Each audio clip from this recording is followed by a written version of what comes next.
All of us have people we look up to for inspiration. These inspirations might be a family member, or even someone at work, or a celebrity. It doesn't matter who it is, really. What matters is that they act in a way that inspires you to want to do better. I do have a bit of a fun question when it comes to you and your inspiration. How many times do you think about why you look up to them? What reasonings can you name as to why this inspiration is so inspirational? For me, anytime I think of people that inspire me, I can't help but just name off the many reasons as to why I look up to them. And we're going to do exactly that in this video, but with two people, Ian Hecox and Anthony Padilla from the YouTube channel Smosh. When you think of Smosh, what comes to mind is probably Food Battle, or Moments with Stevie. Basically, you think of comedy, or maybe you think of interviews. For me, I think of both really, but also the lesson both Smosh and Anthony's interviews taught me. We'll start out with where both Ian and Anthony started out on YouTube, which was Smosh.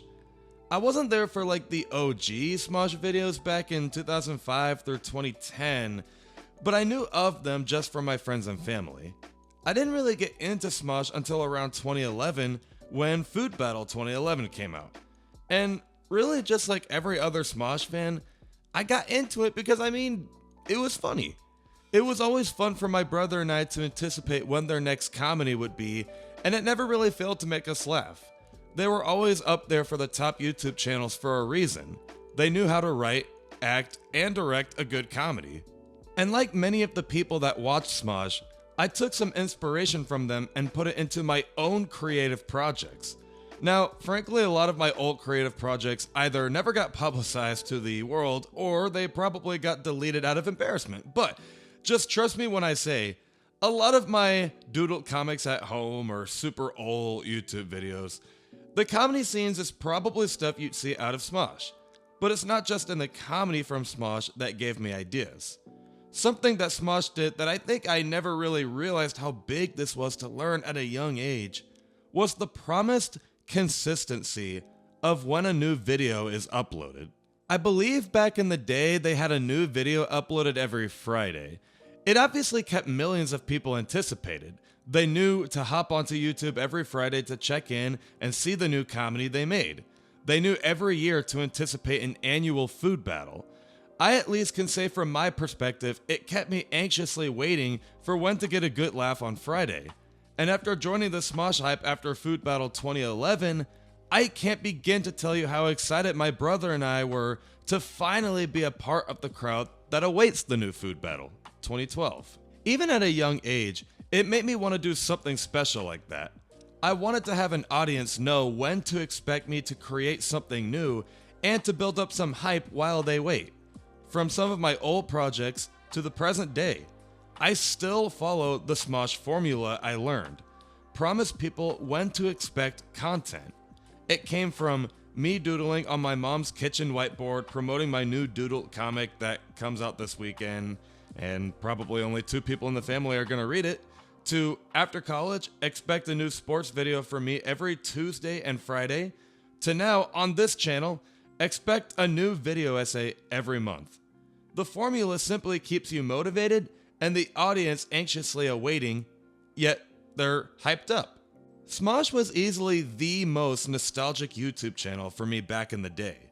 But what about when things changed on that channel? And when I got older, I'll admit, okay, I'm not gonna hide anything. While I still tuned in every now and then to Smosh videos, even after Anthony left for a while, as I got older, my interest in YouTube just changed. I got into other stuff, like sports, and frankly, all of that is irrelevant to talk about here. Smosh at this rate was sort of a thing of the past for me. I knew Anthony had started his own personal channel, but I didn't really watch any of his videos. Until when the time was right. Most of you are familiar with Smosh, but I hope you're familiar with Anthony Padilla's personal YouTube channel and the interviews he has with other people. If not, I'd love to explain. Long ass story short, back in 2023, I had this super hard emotional year that yada yada yada. Basically, I just had to humble myself and learn more about the world. But I didn't think it'd be so literal. Learn more about the world. 2 of his videos showed up on my YouTube algorithm at one point. I spent a day with VTubers, and I spent a day with Satanists.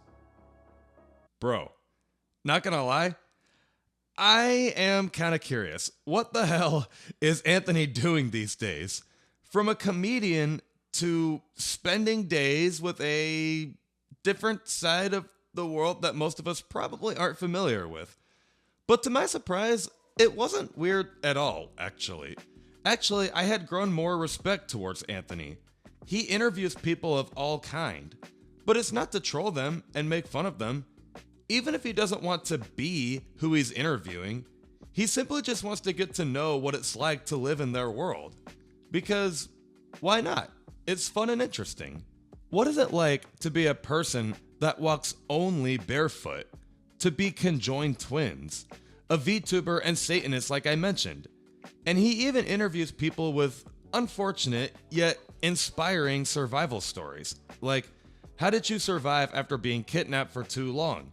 How are you recovering from a traumatic plane crash? I mean, legitimately, whatever comes to your mind, he's probably interviewed. For Anthony's side of things, it's inspiring to think, wow, he takes big risks and makes videos about some pretty controversial stuff. But you also know it's not out of ill intent. He just genuinely wants to understand other sides of the world outside of his own shoes. Because why not? See, I think he teaches this world a valuable lesson. You don't have to be who he's interviewing if you just truly find it weird, but you also don't have to put someone down for who they are.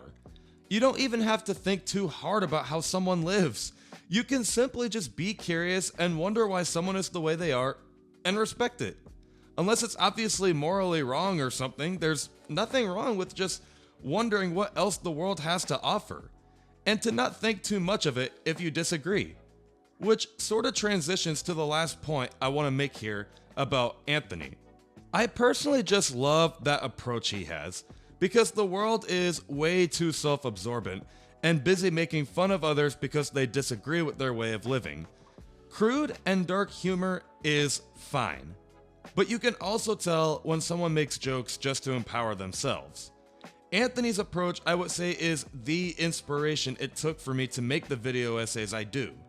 The goal of the video essays is to normalize praise and positivity, and change the perspective of media. It's fun to simply just make a video giving thanks to people or things that meant something to me, and move on, and keep learning. By the way, I don't want Ian's side of the story to go unnoticed either. He deserves more credit for keeping Smosh afloat even after Anthony left for a while.